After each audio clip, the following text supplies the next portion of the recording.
இங்கே வந்திருக்கும் பத்திரிகை நண்பர்கள், சகோதர சகோதரிகள் எல்லோருக்கும் வணக்கம்.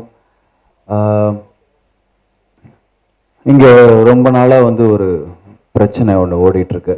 என்னன்னா, இப்போ அவங்க சிலோன் தமிழர்கள் அவர்களுக்கு ஃபஸ்ட்டு ஒரு டீமாக இருந்த டீம் இப்போது ஒரு 2-3 டீமாக பிரிஞ்சிருக்காங்க. ஏன்னா தலைவர் இப்போ இல்லை அப்படிங்கிற ஒரு காரணத்தினால நாங்கள் ஒரு பாடகனா ஒரு நடிகையா போய் சுவிட்சர்லாண்டில் ஜனவரி 1 ஒரு ப்ரோக்ராம் பண்ணலான்னு பிளான் பண்ணியிருந்தோம். அவங்களுக்குள்ள ஒரு லோக்கலில் ஒரு பிரச்சனை, நான் பண்ணுற ப்ரோக்ராம் அன்னைக்கு நீ என்னைக்கு எப்படி பண்ணலாம், நீங்கள் பண்ணுற ப்ரோக்ராம் அன்னைக்கு நான் எப்படி பண்ணலாம், சண்டை. யார் யார் இந்தியாவிலேருந்து வராங்க கலைஞர்கள், ஓகே அவங்க வராங்களா, அவங்க வராமல் பண்ணுறதுக்கு நான் எப்படி வராங்கன்னு நான் உங்கள் ப்ரோக்ராமுக்கு எப்படி வராங்கன்னு நான் பார்த்துடுறேன். இது மாதிரி ஒரு எல்கேஜி பசங்க சண்டை போடுற மாதிரி ஒரு பிரச்சனை. அந்த பிரச்சனை நம்மளுடைய வாழ்க்கை, நம்மளுடைய நார்மல் வாழ்க்கையை பயங்கரமாக அஃபெக்ட் பண்ணுது. இது இப்போ ஆரம்பித்த பிரச்சனை இல்லை, ரொம்ப காலமாக போய்கொண்டு இருக்கும் ஒரு பிரச்சனை. ஒருத்தர் என்ன சொல்கிறாரு, நீங்கள் அவர்கிட்ட போவாதீங்க, அவர் துரோகி கருணாவுடைய ஆள் அப்படின்னு.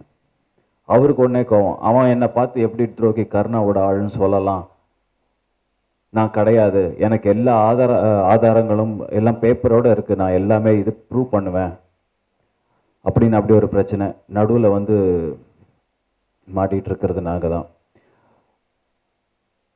ஆஸ் பர் நேற்று யூரோப்பில் tamiloli.com அப்படிங்கிற ஒரு வெப்சைட்டில் பெரிய ரேடியோ, லட்சக்கணக்கான மக்கள்கள் கேட்கும் ஒரு வானொலி.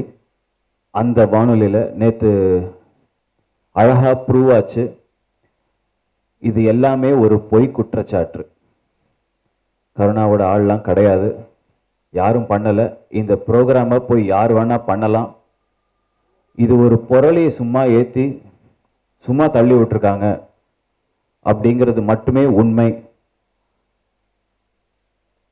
tamiloli.com அந்த வெப்சைட் நீங்கள் போனீங்கன்னா அதில் எல்லாமே க்ளீனாக வந்திருக்கு. நேற்று நைட்டு சுமார் ஒரு 2 மணிக்கு ஆரம்பித்து காலையில் ஒரு 4 மணி வரைக்கும் நானும் உட்காந்துருந்தேன், கேட்டுட்டு தான் இருந்தேன். இப்போ கூடி சீக்கிரம் அந்த லிங்க்கை நாங்கள் ஃபார்வர்ட் பண்ணிடுறோம். உங்கள் ஃபோனுக்கு, மொபைல் ஃபோனுக்கு அந்த லிங்க் கரெக்டாக ஃபார்வர்ட் பண்ணிடுறோம்.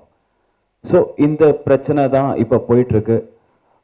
நிறைய பேர் ரொம்ப கூப்பிட்டு ப்ரெஷர் கொடுக்குறாங்க, நிறைய பேர் நீங்கள் போகக்கூடாது அப்படின்றாங்க. நாங்கள் சொல்லி பார்த்தோம், ஏங்க இது அரசியல் வேறு, ஆர்டிஸ்ட்டுங்களாம் நாங்கள் வேறு, நாங்கள் போய் சும்மா போய் எனக்கு தெரிஞ்சதெல்லாம் எனக்கு வெறும் பாடம் மட்டும்தான் தெரியும், எனக்கு அரசியல் தெரியாது.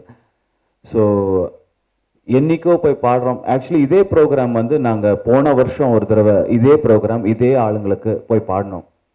அப்போ நான் போய் பாடினதுக்கு நான் பைசா வாங்கினேன். இந்த தடவை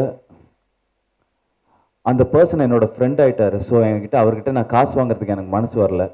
நானுமா இருக்கட்டும், என் மனைவி சங்கீதாவாக இருக்கட்டும், நடிகர் ஜீவாவாக இருக்கட்டும். நான் ஒரு கூப்பிட்ட பேருக்காக சரி நானும் வரேன்ப்பா, நியூ இயர் எல்லாரும் ஸ்விஸ்ஸில் செலிப்ரேட் பண்ணலாம், சும்மா அவரெல்லாம் இழுத்து பாவம். இந்த மாதிரி ஒரு பிரச்சனை போயிட்டுருக்கு. மைக்கு என் ஒய்ஃப் கிட்ட கொடுக்கணும்னு ஆசைப்பட்றேன். அவங்க வியூஸ் என்ன சொல்லுவாங்க? எல்லாருக்கும் வணக்கம். இந்த ஸ்விஸ் நிகழ்ச்சியில் ஆக்சுவலாக எங்களை கலந்துக்கிறதுக்காக கூப்பிட்டாங்க. இது ஒன்றும் எல்லா நாடுகளுக்கும் எல்லா நிகழ்ச்சிக்கும் எல்லாம் கூப்பிடுற மாதிரி தான் இந்த நிகழ்ச்சியும் தான் நினச்சோம். பட் இவ்வளோ ப்ரெஷர், இவ்வளோ பிரச்சனை ஃபேஸ் பண்ணுறதுக்கு என்ன காரணம்னு எனக்கு இன்னை வரைக்கும் புரியல. நான் தமிழ்நாட்டு பொண்ணு, இங்கே பிறந்த வளர்ந்தவ, இவரும் அப்படி தான்.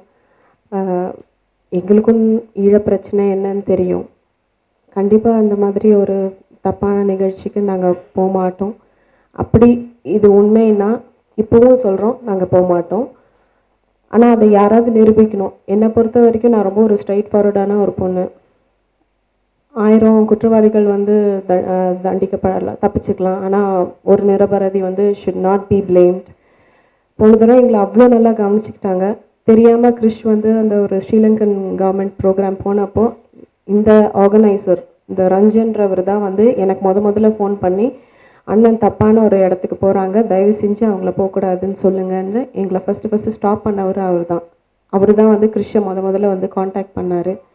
அண்ட் அந்த ப்ரோக்ராம் போகாமல் கிறிஷ் வந்ததுக்கு இந்த 1ஆம் தேதி வந்து அவங்களோட போஸ்டரே வந்து இலங்கை தமிழரசு சூழ்ச்சிக்கு இணங்காமல் தமிழர்களோட வேண்டுகோளை ஏற்று வந்த பாடகர் கிறிஷ் அவர்களுக்கு பாராட்டு விழா தான் இந்த ப்ரோக்ராமே நடத்துகிறாங்க. இந்த ப்ரோக்ராம் எப்படி இலங்கை கவர்மெண்ட்டுக்கு சம்மந்தமாக இருக்கும்னு எனக்கு புரியவே இல்லை. அவங்களோட போஸ்டர் நீங்கள் அவங்களுக்கு கொடுத்த அந்த சப்மிட் பண்ண அந்த ஒரு இதுலேயே இருக்குது, அதுதான் அவங்களோட போஸ்டர். அண்ட் நிஜமாகவே ரொம்ப நல்லவன் அவன். எனக்கு அதுதான் மனசுக்கு ரொம்ப கஷ்டமாக இருக்குது. அண்டு எங்களுக்கு வந்து எனக்கு நடிக்கிறது தொழில், அவருக்கு பாடுறது தொழில். எங்களுக்கு இதுதான். இதில் யார் எங்களை வந்து இப்போ நீ ஒரு ஊருக்கு எங்களை கூப்பிட்டாலும், ஒரு ப்ரோக்ராம்க்கு எங்களை கூப்பிட்டாலும் போய் பாடுறது தான் எங்கள் தொழில். அதுலேயும் வந்து இவன் கூப்பிட்டா போகக்கூடாது, அவன் கூப்பிட்டா போகக்கூடாதுன்னு சொல்கிறது வந்து மனசுக்கு ரொம்ப வருத்தமாக இருக்குது. யாரோ ஒருத்தங்க சம்மந்தமே இல்லாமல் எல்லா ப்ரெஸ்ஸுக்கும் இமெயில் அனுப்பிச்சு, அதாவது இது வந்து ஒரு சரியான ப்ரோக்ராம் இல்லைன்னு சொல்லி ஒரு ஆதாரமே இல்லாத ஒரு இமெயிலை எல்லாரும் நம்பி அதுக்காக இவ்வளோ பிரச்சனைகள். ஏன்னா இந்த கடந்த ஒரு 20 நாட்களாக 2 பேருக்குமே வந்து மாறி மாறி ஃபோன் கால். ஆனால் ஒரே ஒரு விஷயம் என்னென்னா, யாருமே டைரெக்டாக எங்களுக்கு ஃபோன் பண்ணல, நீங்கள் போகக்கூடாதுன்னு யாரும் ஃபோன் பண்ணல. ஆனால் ஒரு 100 பேர் மூலமாக அவ்வளோ டிஸ்டர்பன்ஸ். ஏன்னா நம்மளே ஓடிட்டுருக்கோம். இது வந்து நியூ இயர் டைம், சிங்கர்ஸ்லாம் பிஸியாக இருக்கிற டைம், எனக்கு வந்து ஒரு வருஷம் முடிகிற டைம். ஸோ எல்லாருமே வேலையை முடிக்கணும்னு இருக்கிற டைமில் இவ்வளோ டிஸ்டர்பன்ஸ் வந்து ஒரு நாளைக்கு ஒரு தேவையில்லாமல் ஒரு 30-35 காலு.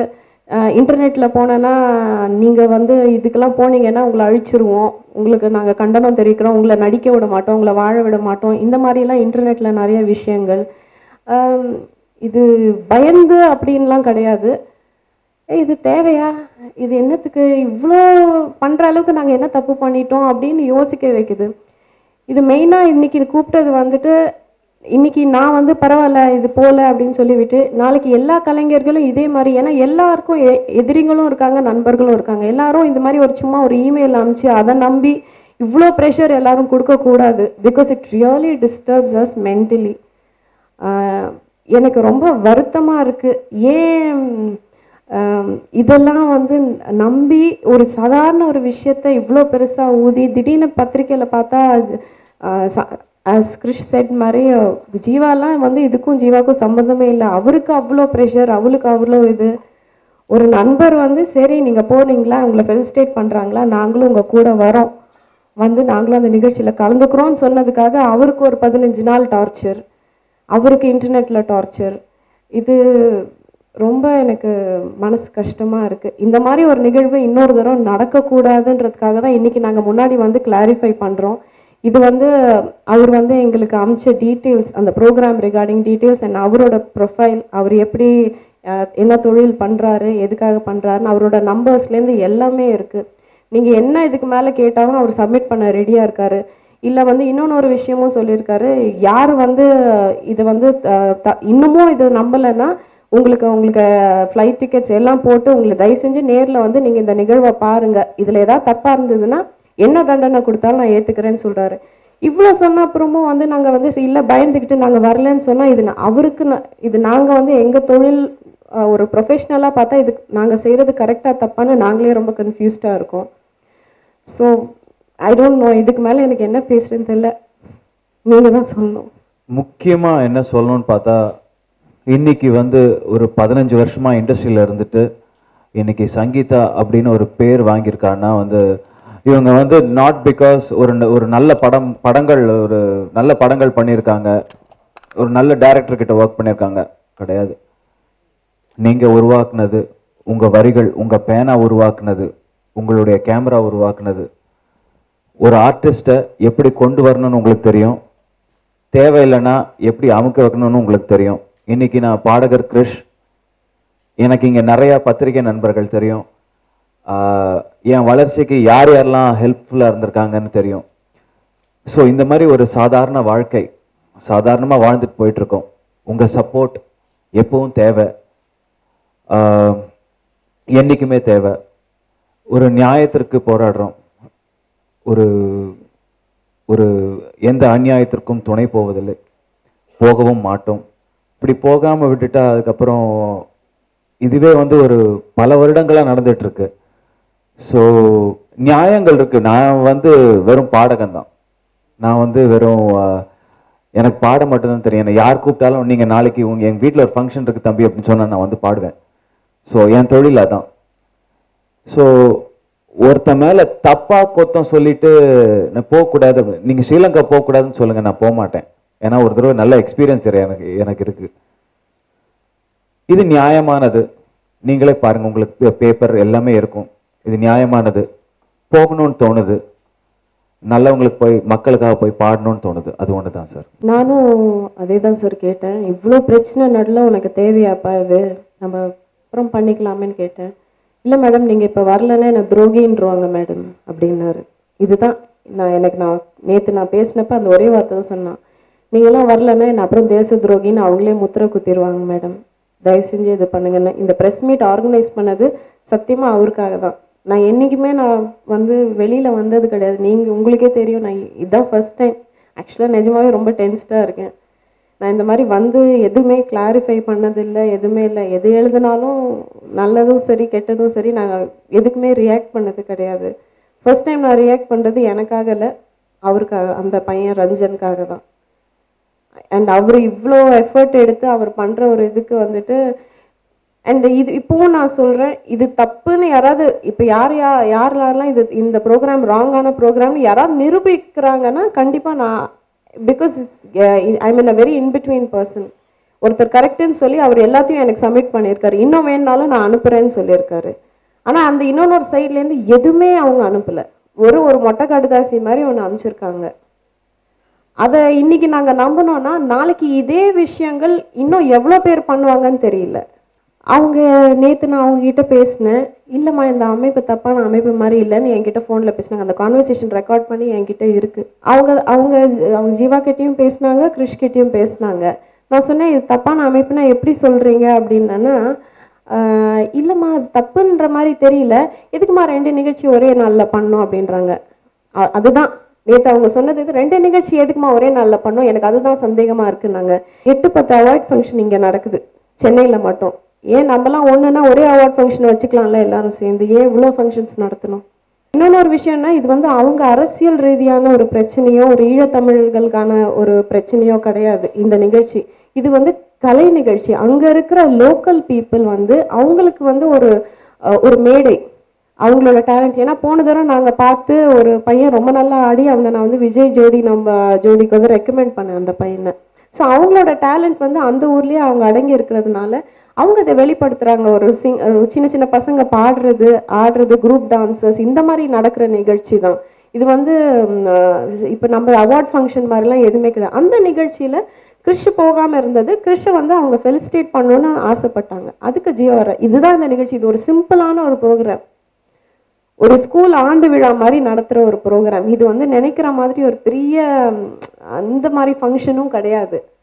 அண்ட் நாங்கள் போனப்போ நம்ப மாட்டீங்க, அவ்வளோ லவ் அண்ட் அஃபெக்ஷன் எல்லாருமே அப்படி எங்களை பார்த்துக்கிட்டாங்க. அண்ட் நிஜமாவே நியூ இயர் அங்கே கொண்டாடுறதுக்கு ரொம்ப சந்தோஷப்பட்டோம். நான் ஸ்டேஜில் சொன்னது கூட, இன்னைக்கு இங்கே இந்த இடத்துல நின்று கொண்டாடுறது எனக்கு ரொம்ப மகிழ்ச்சியாக இருக்குன்னு. பிகாஸ் எல்லாம் சின்ன சின்ன பசங்க, அவ்வளோ அழகான டேலண்டட் பசங்க.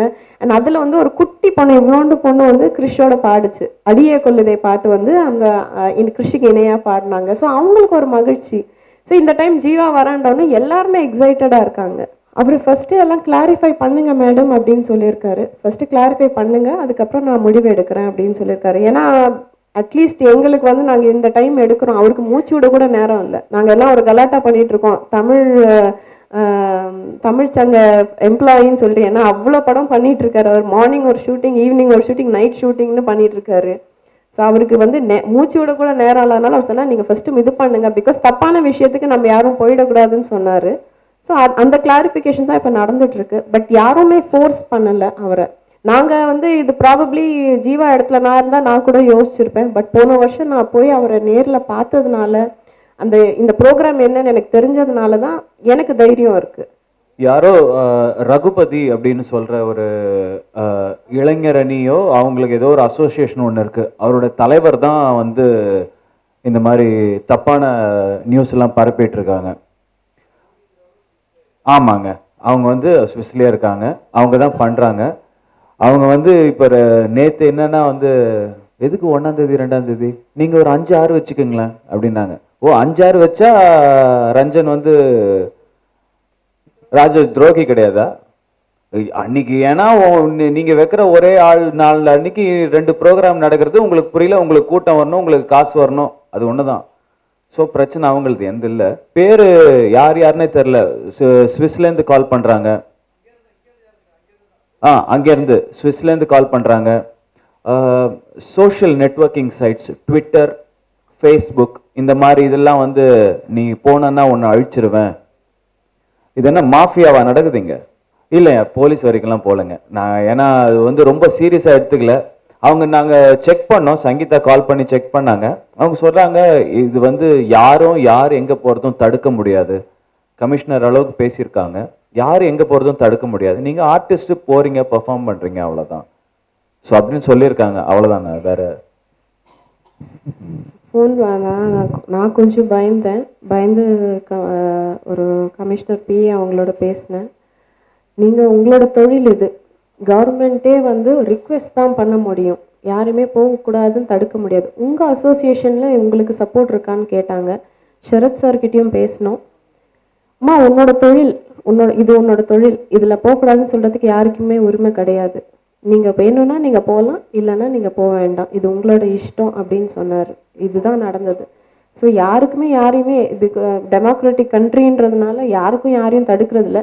நம்ம வந்து நம்மளோட முடிவை வந்து ஒரு ஈழத்தமிழ் மக்கள் மேலே இருக்கிற ஒரு அன்புனாலேயோ இதனாலேயோ நம்ம எடுக்கிற முடிவு தான் தவிர இது அதுதான் இன்றைக்கும் நான் சொல்கிறேன், இப்போவும் சொல்கிறேன். தப்புனா நான் போக மாட்டேன், போனாலும் செய்ய மாட்டோன்றது தான் மறுபடியும் சொல்லிட்டு இருக்கோம். இது தப்பு இல்லைன்னு ப்ரூவ் பண்ணுறப்போ ஏன் இதை தடுக்கணும் அப்படின்றது தான் பாயிண்ட். எனக்கு இந்த நிகழ்ச்சியே வந்து நான் பார்த்தது, நான் கிறிஷ் போகிறோம் அண்ட் ஜீவா சார் வரேன்னு ஒத்துக்கிட்டாங்க. இவ்வளோதான் எனக்கு அந்த நிகழ்ச்சி பற்றி தெரியும். அந்த நிகழ்ச்சி யார் பண்ணுறாங்கன்னு கூட தெரியாது. அந்த லெட்டர் அந்த இமெயிலில் வந்தது தான் பார்த்துட்டு ஷாக் ஆனேன், என்ன எப்படி பண்ணுறாங்க அப்படின்ட்டு.